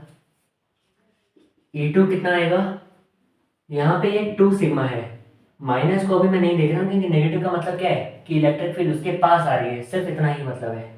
तो नेगेटिव का मतलब सिर्फ डायरेक्शन से, जो कि हम एरो वगैरह से देख लेंगे। इलेक्ट्रिक फील्ड का अगर मैं मैग्नीट्यूड लिखूँ तो मैं ये लिखूंगा 2 सिग्मा बटे 2 एप्सिलॉन नॉट, मतलब सिग्मा बटे एप्सिलॉन नॉट, इतना आया, ठीक है। अब यहाँ पे हम अलग अलग रीजन्स में इलेक्ट्रिक फील्ड की डायरेक्शन देखते हैं।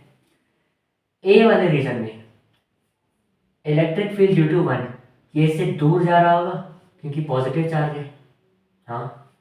और E2 इसके पास आ रही होगी, E2 यहाँ पे पास आ रही होगी, इसके पास आ रही होगी क्योंकि ये नेगेटिव चार्ज है।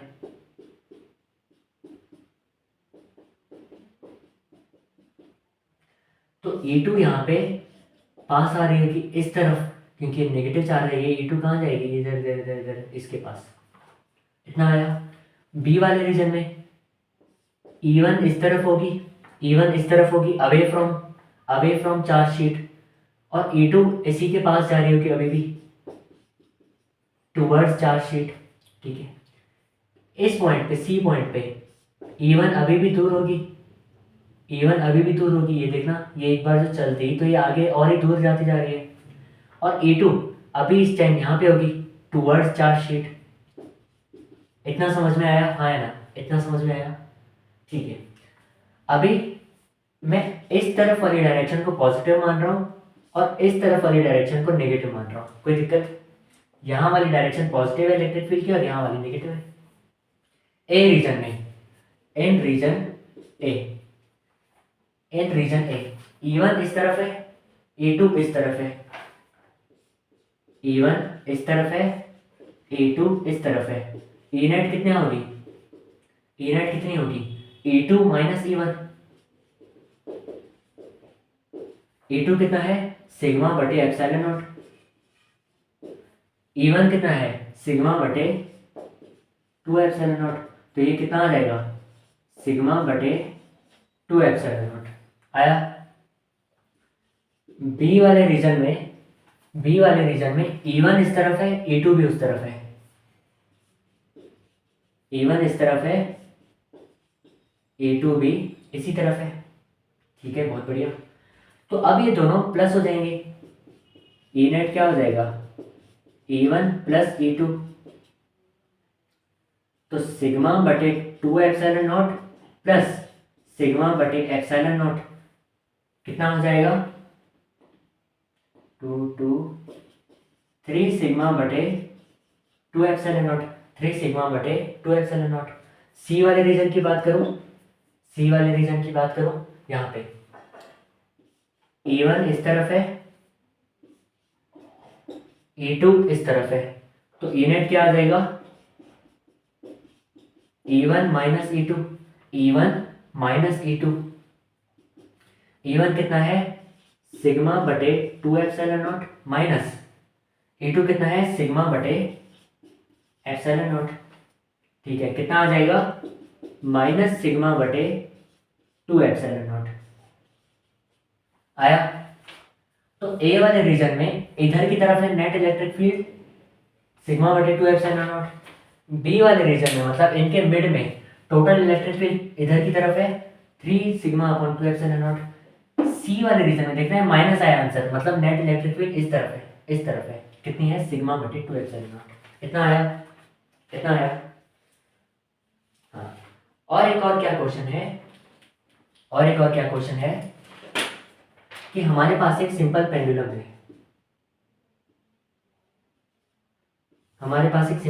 है, जहाँ पे जो बॉब है हमारा ये, उस पर कुछ ना कुछ Q चार्ज है और इसका मास कुछ ना कुछ M है, बहुत बढ़िया।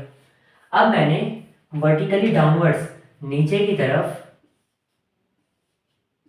एक इलेक्ट्रिक फील्ड लगा दी, नीचे की तरफ मैंने एक इलेक्ट्रिक फील्ड लगा दी। तो जब ये इस इलेक्ट्रिक फील्ड में ऐसे सिंपल पेंडुलम रोटेट करेगा, अपना ऑसिलेशंस करेगा, तो ये इसका टाइम पीरियड क्या होगा। बहुत बढ़िया। और इन्होंने एक और चीज बोली, इग्नोर, इग्नोर किसको, किसको इग्नोर, आज तक तो हम ही इग्नोर हुए हैं, हमने कहाँ किसी को इग्नोर किया। अरे क्वेश्चन में क्या बोला हुआ है कि इग्नोर द ग्रेविटेशनल इफेक्ट्स, मैं ऐसे बोल देता हूँ इग्नोर द ग्रेविटी, मतलब ग्रेविटी नहीं लग रही, ग्रेविटी फ्री स्पेस है। बढ़िया। अब यहाँ पे इन सबको करने का जुगाड़ क्या है। Time period of a simple pendulum क्या होता है, सिंपल पेंडुलम का टाइम पीरियड क्या होता है, 2π√L/g, यही होता है। ये जी क्या होती है, नीचे की तरफ जो एक्सेलरेशन लग रही है, नीचे की तरफ जो एक्सेलरेशन लग रही है, तो मैं यहाँ पे जी को हटा के एक्सेलरेशन लिख सकता हूँ जो कि नीचे की तरफ लग रही है, लिख सकता हूँ। बहुत बढ़िया बात। तो इस इलेक्ट्रिक फील्ड में नीचे की तरफ इस क्यू चार्ज पे कितनी फोर्स लगेगी, क्यू ई। हाँ, अगर फोर्स लग रही है क्यू ई, तो एक्सेलरेशन क्या होगा, फोर्स बटे मास, क्यू ई बटे एम, क्यू ई बटे एन, है ना। तो इसका टाइम पीरियड क्या आ जाएगा, इसका टाइम पीरियड क्या आ जाएगा, एल अपॉन एक्सेलरेशन कितनी है, क्यू ई बटे एम, तो ये एम ऊपर चला गया, इसका टाइम पीरियड ये आ गया। समझ में आया, समझ में आया, आया ना। अब अगर इन्होंने इग्नोर द ग्रेविटी ना बोला होता, इन्होंने बोला होता कि इलेक्ट्रिक फील्ड कहाँ है, वर्टिकली डाउनवर्ड है, वर्टिकली डाउनवर्ड है जैसी ग्रेविटी होती है, और ग्रेविटी भी प्रेजेंट है, और ग्रेविटी भी प्रेजेंट है, ग्रेविटी ऑल्सो प्रेजेंट। अब तो हम क्या करते, time period t is equal to 2π√L upon g net लिख देते कि नीचे की तरफ नेट कितनी एक्सेलरेशन लग रही है।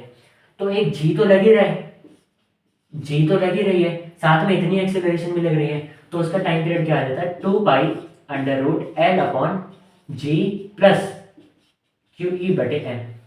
आया, आया ना, आया, इतना समझ में आया। पूछा ये था, ये मैंने डेवलप करा दिया कि अगर acceleration due to gravity ignore करने को ना बोली हुई होती।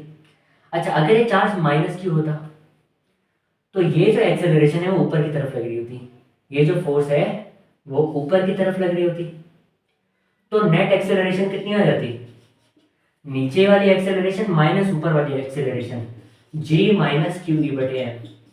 तब टाइम पीरियड क्या आता है यहाँ पे, जी माइनस क्यू ई बटे एम। सारे केसेस डिस्कवर, सॉरी डिस्कवर, सारे केसेस कवर हो गए। यहाँ डिस्कवर कुछ नहीं किया मैंने, सारे केसेस यहाँ पे कवर हो गए कि एक में इलेक्ट्रिक फील्ड नीचे है, एक में ऊपर है, सारे के सारे चीजें हमने बता दी। समझ में आया, समझ में आया।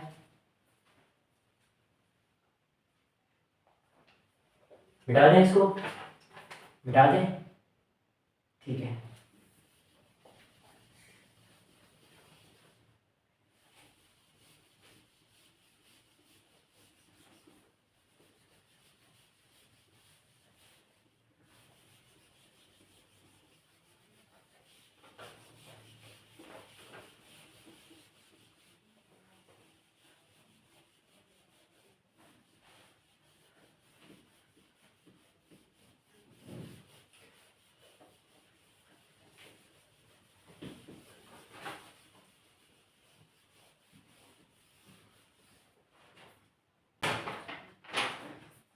अब इन्होंने एक पीवाईक्यू में क्या पूछा हुआ है कि हमारे पास एक लाइन चार्ज है, हमारे पास एक लाइन चार्ज है, इसका लीनियर चार्ज डेंसिटी कितना दिया हुआ है, 10 माइक्रो कूलम्ब पर मीटर, ठीक है। हमारे पास एक और लाइन चार्ज है, इसका लीनियर चार्ज डेंसिटी कितना दिया हुआ है, -20 माइक्रो कूलम्ब पर मीटर, ठीक है। और उन्होंने क्या बोला हुआ है कि एक पॉइंट है P, इन दोनों चार्ज डेंसिटीज के बीच का जो डिस्टेंस है वो है 30 सेंटीमीटर, क्या है 30 सेंटीमीटर। और एक है पॉइंट P जो कि यहाँ से 10 सेंटीमीटर दूर है, जो कि यहाँ से 10 सेंटीमीटर दूर है। इस पॉइंट P पे फाइंड, इस पॉइंट P पे find force on an electron, इस पी पॉइंट पे नेट फोर्स कितनी लगेगी एक इलेक्ट्रॉन पे, ठीक है। अब यहाँ पे एक चीज देखना, ये है पॉजिटिवली चार्ज शीट, ये है पॉजिटिवली चार्ज शीट, इस पे चार्ज डेंसिटी कैसी है, पॉजिटिव, और ये है एक नेगेटिवली चार्ज शीट, और ये है मेरा पॉइंट पी। पॉजिटिव वाले की वजह से इलेक्ट्रिक फील्ड दूर होगी, पॉजिटिव वाले की वजह से इलेक्ट्रिक फील्ड दूर होगी, नेगेटिव वाले की वजह से इलेक्ट्रिक फील्ड पास होगी, नेगेटिव वाले की वजह से इलेक्ट्रिक फील्ड पास होगी। तो ये दोनों इलेक्ट्रिक फील्ड मिल जाएंगी, E1 भी नीचे E2 भी नीचे है, तो सारे की सारी इलेक्ट्रिक फील्ड नीचे की तरफ है। तो हम यहाँ से नेट इलेक्ट्रिक फील्ड निकाल दें, ठीक है। अब निकालते हैं। अगर ये पी पॉइंट यहाँ से 10 सेंटीमीटर दूर है, तो यहाँ से क्या 20 सेंटीमीटर दूर होगा, है ना, कोई दिक्कत नहीं। तो E1 कितना आ जाएगा, lambda upon 2 pi epsilon not are, lambda upon 2 pi epsilon not r. अब यहाँ पे इंटू 2 कर दूँ, कोई दिक्कत नहीं।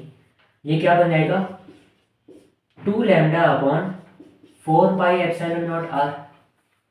1/4 पाई एप्सिलॉन नॉट क्या होता है, के, तो इस चीज को मैं ऐसे लिख सकता हूँ 2 के लैम्डा बटे आर, कोई दिक्कत नहीं। तो ये कितना आ जाएगा, के की वैल्यू कितनी होती है, 9 इंटू 10 की पावर 9 इंटू लैम्डा कितना है, 10 माइक्रोकूलम, 10 माइक्रोकूलम, माइक्रो कितना होता है 10 की पावर -6 बटे आर क्या दिया हुआ है 10 सेंटीमीटर, 10 सेंटीमीटर मतलब 10 की पावर -1 मीटर या 0.1 मीटर, एक ही बात है। तो यहाँ पे मैं क्या लिखूंगा, 0.1 मीटर। ये यहाँ से इधर आ गया, आया कितना आया, कितना आया, कितना आया, कितना आया, ये बचा 18, 10 की पावर 9 -6 -4 10 की पावर 5, यही आया, यही आया, यही आया, हाँ बहुत बढ़िया। इस चीज़ को मैं क्या लिख सकता हूँ, 1.8 इंटू 10 की पावर 5 न्यूटन पर कूलम। पर ये क्या है, सिर्फ और सिर्फ E1 है, अभी E2 निकालना बाकी है। E2 कितना आएगा, 2 के लैम्डा बटे आर, कितना आ जाएगा, 2 इंटू 9 इंटू 10 की पावर 9 इंटू लैम्डा कितना है, लैम्डा कितना है, लैम्डा कितना है, ये अब तक समझ में आई क्या होगा कि माइनस लगाने की जरूरत नहीं है, हमने ऑलरेडी एरो की डायरेक्शन से बता दिया कि ये नेगेटिव चार्ज है। तो ये आ जाएगा 20 इंटू 10 की पावर -6 अपॉन इसका डिस्टेंस कितना है, इसका डिस्टेंस कितना है 20 सेंटीमीटर, डिस्टेंस कितना है 20 सेंटीमीटर, तो इसको मैं 0.2 मीटर लिख दूंगा। ये भी कितना आ जाएगा 1.8 इंटू 10 की पावर 5 न्यूटन पर कूलम, इतना आया। तो ई नेट हमारे पास कितनी आ गई, E1 plus E2, E1 plus E2, ये दोनों बराबर है, ये दोनों बराबर है, तो ये कितना आ जाएगा, बराबर है ना, ये भी E है, ये भी E है, तो टोटल क्या हो जाएगा 2E, 2E।